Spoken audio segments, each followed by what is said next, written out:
예, 안녕하십니까. 디지털 전환 시대에 그 설비 관리라는 그 이슈를 가지고 한번 30분 동안 같이 공유하는 시간을 갖겠습니다.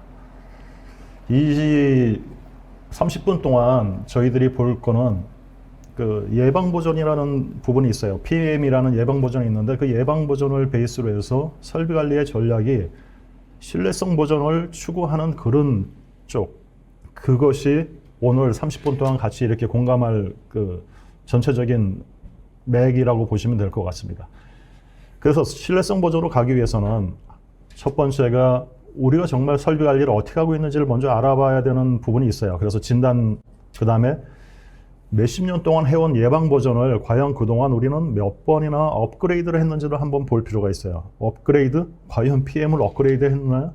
이런 질문을 한번 스스로 해보시고요. 과연 오늘 어떠한 그렇게 인사이트가 있는지 한번 같이 보시기 바랍니다. 1969년 인도 보팔시가 어디 있냐면 인도의 거의 중앙에 있어요. 중앙에 있는 보팔시에 미국에서 유니온 카바이드가 이전을 합니다. 환경적인 문제로 유니온 카바이드사가 이전을 하는데 그 주 생산 품목이 살충제였어요.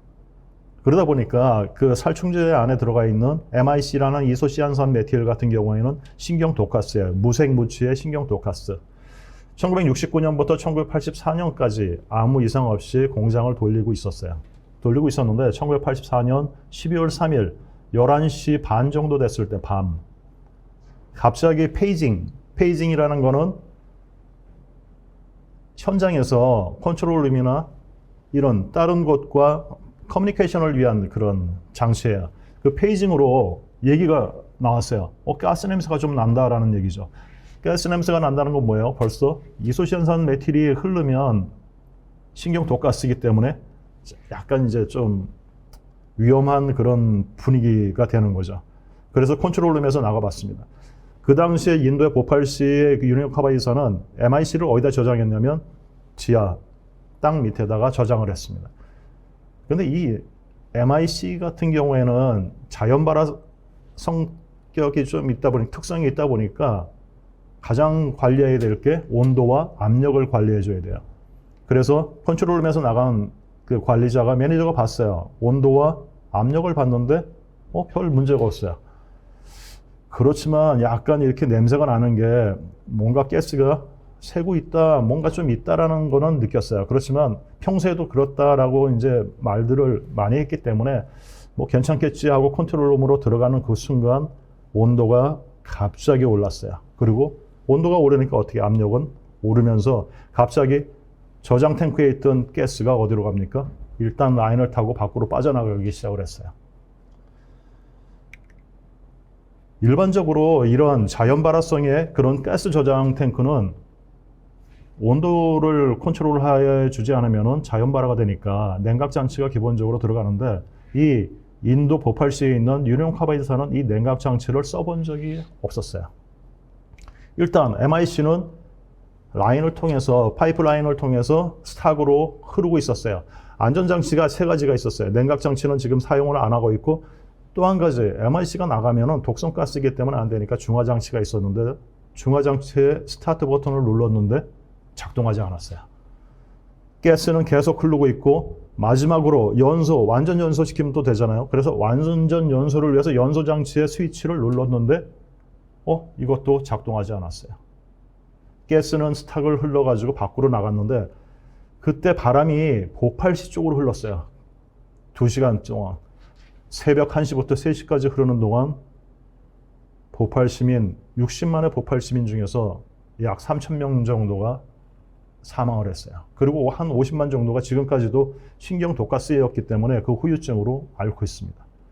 여러분은 이 사고에 대해서, 그 환경사고에 대해서는 굉장히 많이 들었어요. 그런데 여기서 우리가 볼 거는 어떤 고장이 있는 거지? 라는 거예요. 여러분들은 일단 플랜트 쪽에 있는 분, 뭐 조선도 마찬가지고 이런 장치가 있고 설비가 있는 곳에서 유사한 고장이 일어나요. 어떤 고장일까요? 숨은 고장이에요. 수문 고장이라는 그 자체는 어떤 고장이냐면 아마 처음 들어보시는 분도 있을 것 같아요. 정비를 하고 그 뭐 설비 관리 쪽을 담당하는 분들도 수문 고장이라는 거를 잘 모르는 분들이 있어요. 수문 고장이라는 건 그 말 자체가 숨어 있는 고장이에요. 가장 대표적인 게 스프링클러. 스프링클러 같은 경우에 언제 작동해야 돼요? 불이 나면 작동해야 돼요. 그런데 화재가 났어요. 근데 스프링클러가 작동하지 않는 거예요.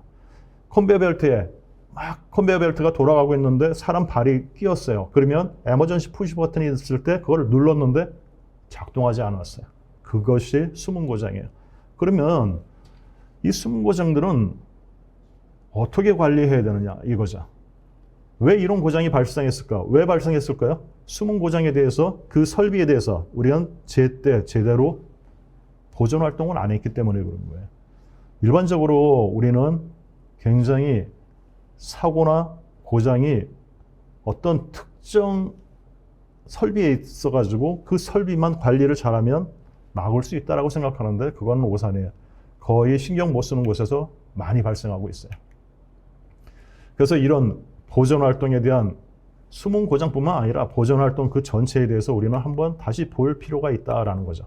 뭐 저에 대한 소개는 나중에 보시면 될 것 같고요. 한 가지 또 사례를 드리겠습니다. 이건 이제 공항인데 저쪽 소화물이 내려오는 컨베이어 시스템이에요. 3번 라인에 컨베이어 시스템이 돌다가 갑자기 멈춰버렸어요. 그랬더니 그 시설과에 있는 두 분이 와가지고 대화를 나누고 있습니다. A가 이런 말을 했어요. 야, 뭐가 문제야? 또 모터 나간 거 아니야? 라고 물어봤어요. 그랬더니 B가 그 3번 라인의 모터는 얼마 전에 오버를 했으니까 아마 문제가 되지 않을 겁니다. 라고 대답을 했어요. 그랬더니 A가 그래? 그러면 충격 센서 문제인가? 라는 쪽으로 대화를 하고 있어요. 여러분은 여기에서 문제를 발견해야 돼요. 문제가 무엇일까요? 1960년 비로소 보잉 747에 사람이 타고 이제 날르는 그런 비행을 하게 됐어요. 그런데 이 비행을 하기 전에 보잉에서는 저 항공기에 대해서 신뢰성 보존을 시작했어요. 항공기가 나온 건 1903년에 나왔지만 1960년이니까 한 50몇 년 동안 뭐 다른 용도로 쓰이다가 비로소 이제 민간인들이 타는데 중요한 거는 신뢰성 보존을 높여줘야 되는 거죠. 신뢰성을 높여줘야지만이 저 큰 덩치 큰 쇳덩어리가 날아가는 데 있어서 사람이 저기에 몸을 치를 거라는 거죠. 그래서 보잉은 어떤 작업을 했냐? 굉장히 여러 가지를 했지만 그 중에서 가장 대표적인 것 중에 하나가 이거예요. 모든 설비나 부품에 대해서 비행기 안에 있는 검사를 시작을 했어요. 설비와 부품에 대해서. 엄청나게 많겠죠. 부품 설비들이.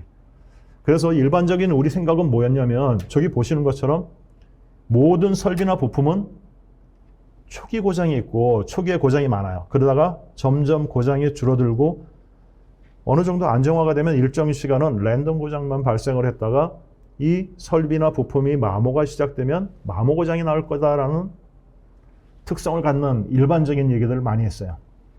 꼭 저 트렌드가 뭐같이 보여요?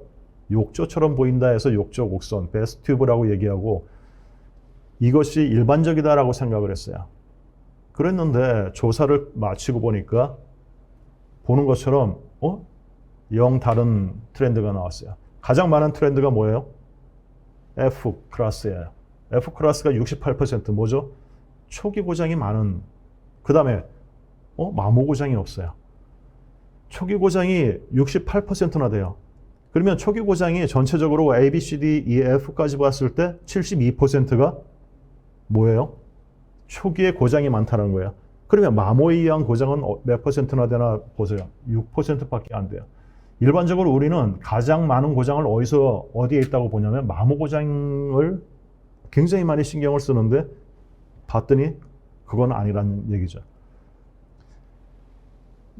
이전 슬라이드에서 3번 라인의 컨베이어 시스템, 수화물 컨베이어 시스템에서 모터에 오버하울을 했다고 얘기를 했어요. 그랬더니 오버하울 했으면 문제가 없겠다라고 넘어갔어요. 뭐죠? 오버하울 그 자체가 초기화 시켜주는 거잖아요. 그러면 오버홀 그 자체가 고장을 더 유발했을 수도 있다라는 생각을 우리는 일반적으로 안 한다는 얘기예요. 우리는 도대체 설비 관리를 어떻게 하고 있느냐라는 거죠. 우리는 혹시 정비소? 그냥 정비소가 아닌가라는 생각을 좀 해볼 필요는 있어요. 요즘 디지털 트랜스포메이션, 스마트 팩토리 하니까 설비 관리하면 예지 보존 얘기를 정말 많이 해요. 근데 어떤 근거로 예지 보존을 얘기하냐 이거죠. 지금까지 앞에서 얘기했을 때 우리는 예지 보존에 대한 얘기가 아니라 예방 보존, 일반적인 PM만 가지고도 굉장히 고장이나 사고를 예방할 수 있다는 거죠. 신뢰성 보존의 그 자체는 어떤 거냐면 예방 보전, 예지 보전, 선행 보전, 사후 보전 이 네 가지의 어떻게 보면 전략적인 믹싱이거든요. 그런데 우리는 왜 예지 보전만 얘기할까? 저걸로 해서 과연 1%는 커버할 수 있을까라는 거죠. 저도 2010년도에 해봤지만 굉장히 어려운 거예요. 그래서 우리는 너무 단기적으로 이렇게 설비 관리뿐만 아니라 모든 것을 단기적으로 하다 보니까 굉장히 어려움이 있는데 우리는 다시 한번 이 설비 관리뿐만 아니라 디지털 전환이라는 이 시대에 대한 그 목적에 대해서 한번 볼 필요가 있는 거예요. 왜? 단기가 아니라 중장기적인 접근을 해줘야 된다는 그런 거를 한번 보자는 거죠. 일반적으로 중장기적인 경쟁력 강화라는 게 DT, 디지털 트랜스포메이션, 디지털 전환의 목적이라고 볼 수 있어요. 경쟁력 강화가 중요한 게 아니라 중장기적인 경쟁력 강화라는 거죠. 왜 여러분들은 2030년까지 어떤 일이 벌어지는 거냐면 여러분 주변에서 이제 내연기관 차들이 점점 줄어들 거라는 거죠. 왜? 생산을 안 하기 때문에. 그렇다면 지금 내연기관을 만드는 그런 공장이나 내연기관의 부품을 만드는 공장이나 내연기관을 조립하는 그런 공장들에 가서 여러분 스마트 팩토리 해야 됩니다라고 얘기를 해야 될까요? 못하죠. 왜? 몇 년 있으면 여기 문 닫아야 되는데 그럼 이 기업은 무엇을 해야 되냐 이거죠. 왜 스마트 팩토리를 요즘은 말을 안 하고 디지털 전환이라는 말로 이렇게 자꾸만 전환돼 갈까요? 그거는 스마트 팩토리로 4차 산업혁명의 한 분과인 스마트 팩토리로는 어떻게 경쟁력 강화에 제약이 너무 많다라는 거죠. 좀 전에 내연기관 같은 그런 기업들은 지금 무엇을 해야 됩니까? 포트폴리오를 다시 봐야 되고 전략적으로 우리가 살아갈 길을 다시 만들어야 되는 경영전략적인 어떤 전환이나 변화가 필요한 시점이에요. 즉 디지털 전환이라는 거는 한마디로 해서 경영전략의 변화를 얘기하는 거고 스마트 팩토리는 기술적인 플랜트, 공장에 포커스된 기술적인 변화 그 한마디로 해서 차이가 너무 많이 나거든요. 그래서 스마트 팩토리가 지금 디지털 전환으로 많이 넘어오고 있고 그래서 디지털 전환을 하다 보니까 또 한 가지 내연기관 같은 경우에도 지금 몇 년의 그런 기간이 남았냐면 한 8년 남았을까요? 그건 뭐예요? 단 1, 2년 안에 우리가 무슨 성과를 내려고 하는 게 중요한 게 아니라 8년 중장기적인 그런 계획이 세워지는 거고 또 한 가지 여러분들도 제가 이런 질문을 굉장히 많이 했는데 이번 슬라이드는 다 뺐어요. 어떤 질문이냐면 여러분 아마 디지털 전환이라든지 스마트 팩토리 지금 아마 하고 계실 것 같아요. 모든 대부분 기업들이. 그러면 여러분 기업의 비전을 바꿨습니까? 라고 물어보면 아마 90%는 비전은 거의 안 바꿨을 것 같아요. 왜 비전을 왜 바꾸지라는 거죠. 일반적으로 기업은 생태가 어떻게 돼요? 비전을 만들어요. 우리는 2030년까지 우리는 글로벌 넘버 3가 되겠다라는 그런 기업이 있다고 생각해 보세요. 그러면 그 기업은 그 비전을 달성하기 위해서 8년의 중장기 전략을 세워요.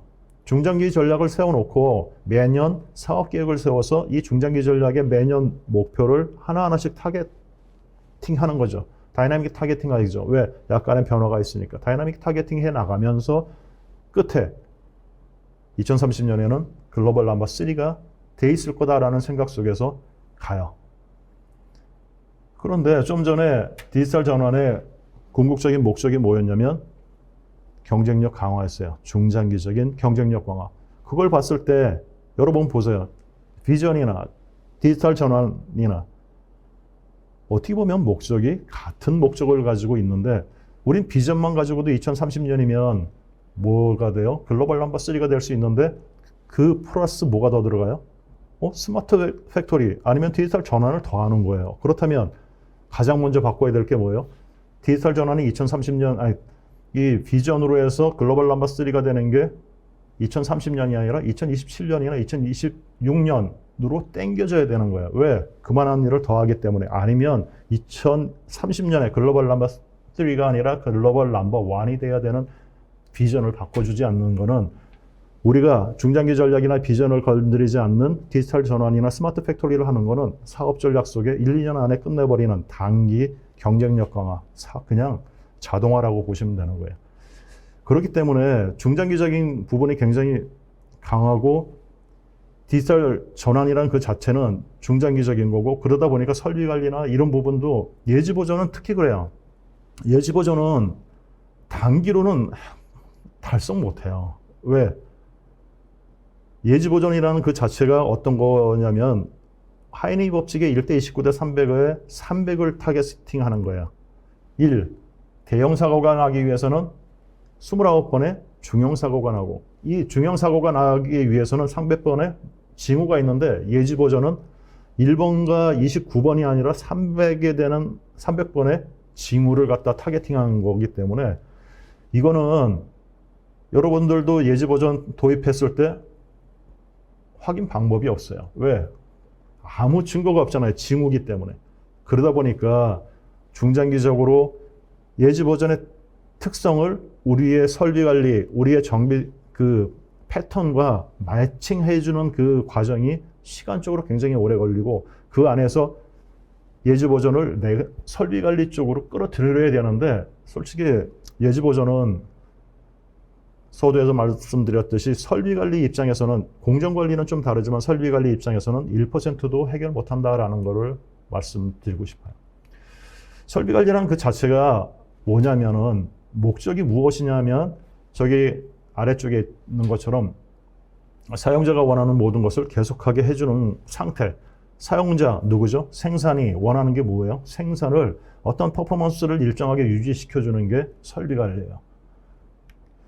그래서 설비 관리라는 거는 공장의 밸류체인, 전체 밸류체인에서 어떻게 보면 굉장히 중요한, 뭐 생산이 중요하고 품질도 중요하고 환경 안전, 뭐 물류도 중요하지만 그 베이스가 되는 건 설비거든요. 그러다 보니까 설비 관리는 정말 중요한데도 우리는 약간 소홀하지 않느냐. 그래서 진단할 때는 이런 식으로 일반적으로 우리의 어떤 프로세스와 그 다음에 모든 리소스를 가지고 시스템을 진단하는 경우보다는 프로세스와 리소스를 가지고 진단을 해 나가면서 그 곳에서 도출되는 게 어떤 시스템으로 아니면 ICT로 이런 쪽으로 어떻게 해요?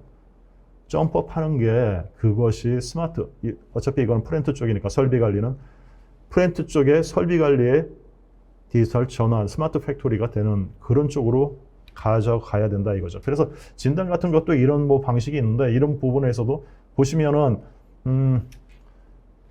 왼쪽에 보시면은 공장 현황 조사 및 분석 쪽에 보시면 여러 가지가 굉장히 많은데 기본적인 리소스 부분도 굉장히 많아요. 가장 포커스할 게 뭐냐면 여러분들 공장에 퇴직자 분포가 얼마 되는지, 그 부분이 가장 지금 우리가 가져가야 될 부분이에요. 왜? 지금 거의 대부분이 한 20, 30년 넘은 기업들은 다 역상격형으로 돼 있어요.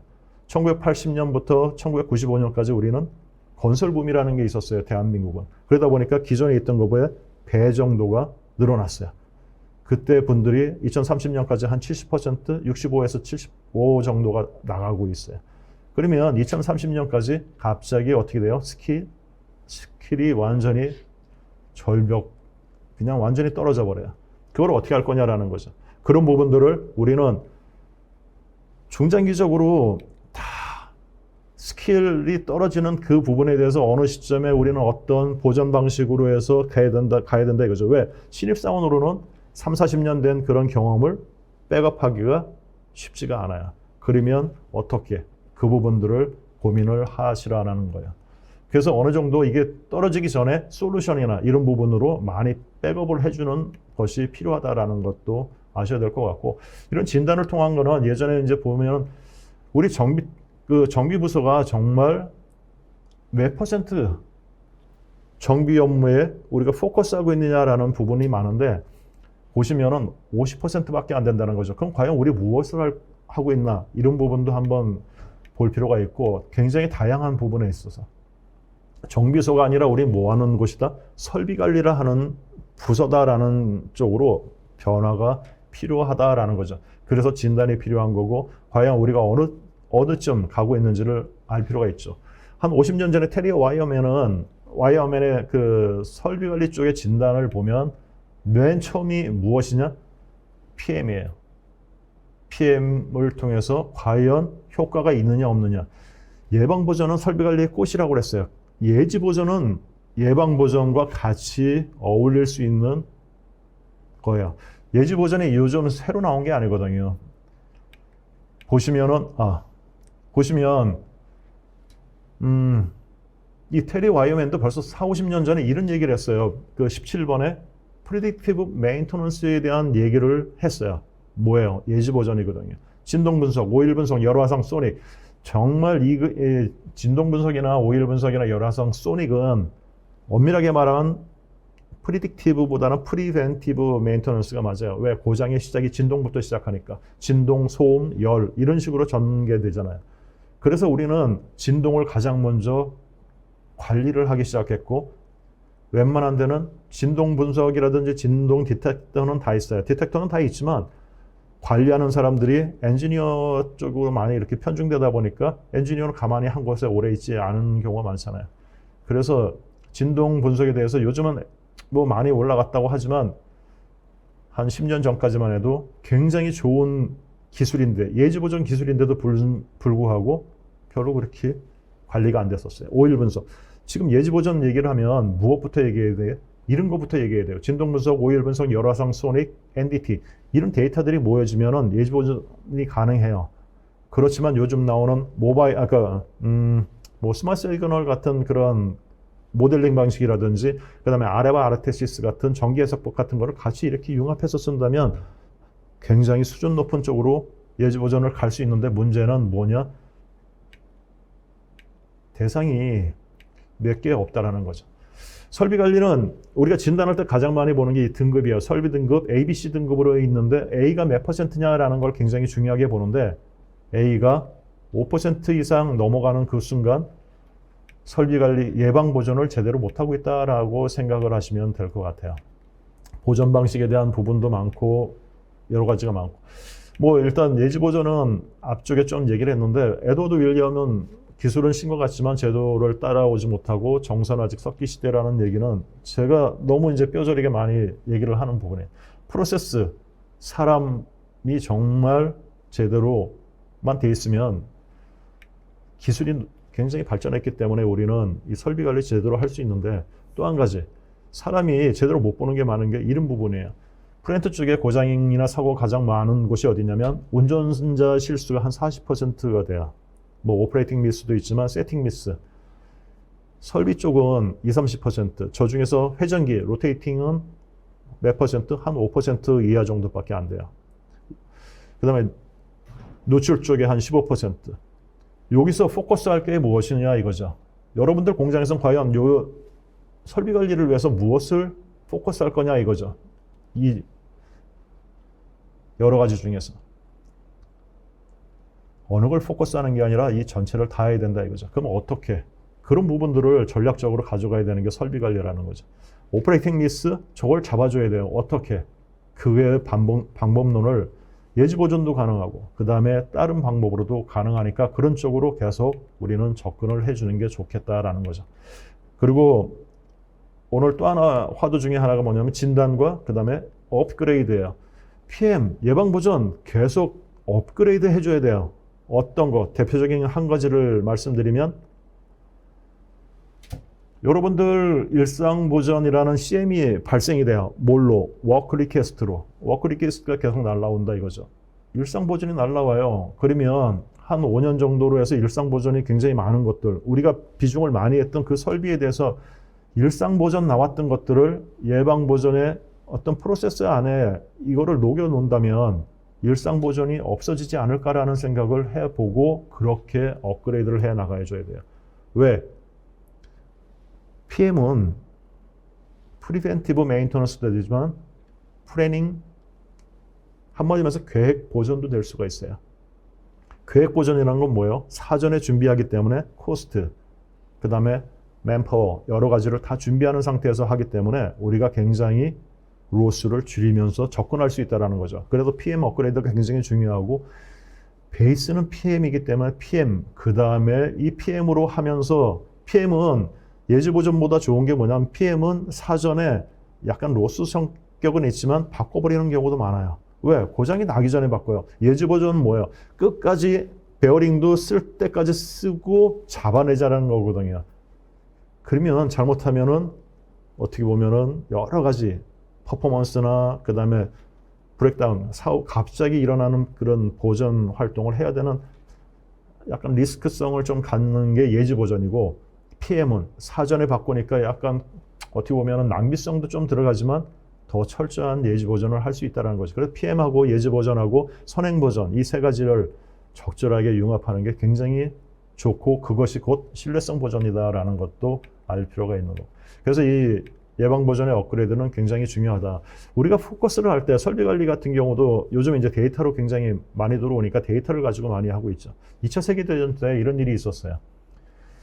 어떻게 하면 적군의 미 항공 공군이겠죠. 미 공군이 어떻게 보면 이 공중전에서 우리가 우세한 전력을 가져갈 수 있을까를 고민하다가 한 사람이 야, 이 귀한한 비행기의 총탄 자국을 보고 우리가 한번 아이디어를 내보자라는 그런 생각들을 했어요. 그러고 보니까 총알을 많이 맞은 그 부분이 어디냐면 날개와 꼬리 날개였어요.